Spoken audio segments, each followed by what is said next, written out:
Hi students, வணக்கம். இப்போ என்ன பார்க்க போகிறோம்? இயல் 3 பயிற்சி 3.1ல் 8ஆம் கணக்கு என்ன கொடுத்துருக்கு. முத்து ஒரு மகிழுந்து வண்டியை ரூபாய் 8,50,000க்கு வாங்கினார். மகிழுந்துனா என்னது? கார். வாங்கிய விலை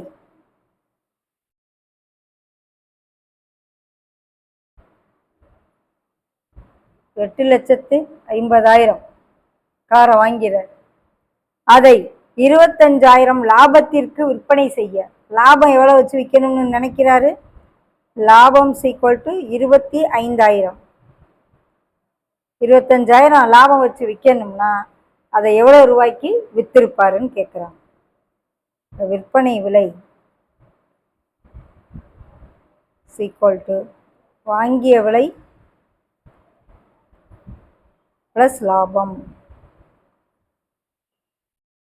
ரெண்டையும் சேர்த்து வச்சா தான் விற்க முடியும்.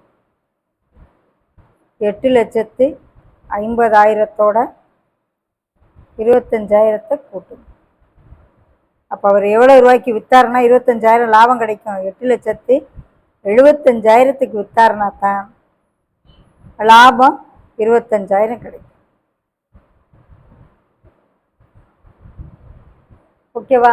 8,50,000 வாங்கி 8,75,000 விற்றாருனா தான் லாபம் 25,000